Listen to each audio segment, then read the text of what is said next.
So in my last video, I went over some of the bare essentials of things you should be doing / keeping in mind when starting in Rust. And I've actually gotten some awesome feedback from a few of you guys. So I'm going to be doing a quick part 2 to cover some of the things that I missed that are also crucial to know when playing Rust. But first, I just want to remind you all to like and subscribe. Anyone who does both for this video, I'm blessing with the luck to find a juicy decayed base full of all the loots. Anyway, on to the video. Alright, so the biggest question among new players is, why are we about to eat it? So that's where we're going to start. Hydration and hunger are two things that you're going to battle from the very beginning. Both of these decrease over time and will affect your health at a certain point. So managing them is important. Food and water can be obtained in numerous locations and from different sources, the easiest being from rivers and food baskets. Sometimes you get lucky and spawn near a river. If you do, run over and grab some pumpkins and corn. Pumpkins and corn are both awesome sources of food and hydration, and unless replanted by players, will only be found around rivers, so make sure to grab them while you're there.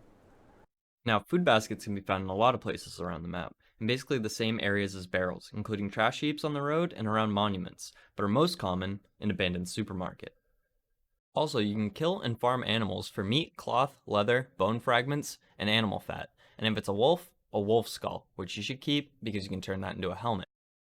Don't eat raw meat though, you'll get sick. Cook it in a campfire or grill it first. Also, as a side note, combine animal fat and cloth to give you low grade. If you already have your base down and you're running low on food, in a pinch you can always kill in console command, spawn back at your bag and farm your body for all the same things that an animal gives you. Okay, that's the basics of hydration and hunger. The next thing you should really be careful of is running around too long or in hot areas with full inventories. Players do seek out low geared players who are farming for easy gains, so it's not a bad idea to run around naked and check out the map before you decide where you want to build, then farm. Be wary of snowy areas though. They might seem nice and calm, but are a pain to live in even with heaters with how cold they get, especially at night. They also might seem very quiet, but will often have geared players roll through for farming because of how node rich they are. And bases in these node rich areas become fast targets for raid ready players because it is typically assumed they are loaded with farm. Also, on more popular servers, and sometimes even on less popular, you can find large clan bases on frozen lakes such as this. They provide a large flat area to build on, which is perfect for large clan bases, and are super close to all that farm. As you can see, there's nodes everywhere in this picture. So being close to a large base that wants to control an area like this isn't a good idea, because they will eliminate any threats to both them or their farm quickly. Something I skipped over in my last video because I referenced a building tutorial instead is how to build and how important it is to get a tool cupboard down, lock your doors, and upgrade your base to either wood or stone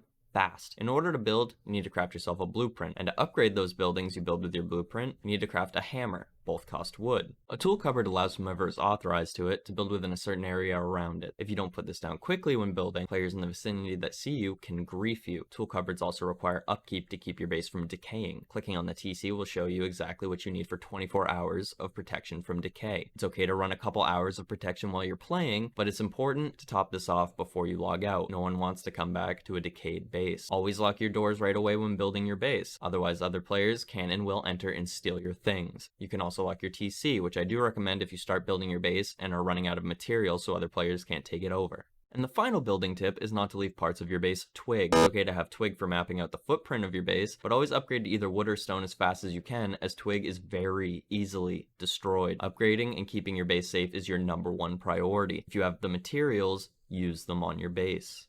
The next important thing to know is workbenches. Workbenches are required to build better items. There's tier 1, 2, and 3 workbenches, and the previous is required to build the next. So you'll need a tier 1 to build a tier 2, and so on. Also, if you click on them, you'll see a tech tree of blueprints to learn. These cost scrap, but can be very handy if you're not getting lucky drops or just having trouble doing anything besides running roads. Tier 1 workbenches can also be found in outposts. So once you get more comfortable running around with better loot, it is possible to skip building a tier 1 entirely and going straight to a tier 2. What is Outpost, you might be asking yourself? Well, Outpost is one of the 2 main safe zones, the other being Bandit Camp. Basically, a safe zone is a place you won't have to worry about getting killed. That's right, no killing, just brief peace. And if you do manage to die, no one will be able to loot your body except for you and players on your team.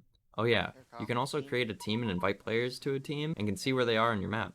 A couple of things to note about safe zones. You can become unfriendly by committing acts of violence and will be shot and killed if within a certain radius of them. You will get a timer in the top right hand corner of your screen to check if you are unfriendly and how long for. Also, you cannot log off inside safe zones for the night. Sleepers will be killed after 20 minutes inside the zones. Outpost is a nice place to swing through if you have large amounts to recycle, have a large amount of crude oil to refine and don't have one, buy things including guns, or want to hang out and play some instruments. Bandit Camp also has a recycler, shops, and a place to buy helicopters, and for all of you casino lovers, a gambling wheel. A couple nice tips for the shops at Outpost. If you have a ton of stone and can't be bothered to go farm wood, you can trade it for a good rate here. Also a big tip is if you have scrap but not a lot of cloth or leather, you can buy tack gloves and recycle them for 10 leather and 5 sewing kits each. Sewing kits give 10 cloth and 2 feet of rope. After you recycle, comes out to 40 cloth per sewing kit. So all in all, it's 10 leather and 200 cloth per tack gloves for only 40 scrap. Anyway, that's all I got for Bare Essentials for part 2. I'd love to hear any feedback you may have down in the comments section. Also, make sure to follow me on Twitch and Twitter to get updates on future streams and videos. Both are linked in the description below. Take it easy.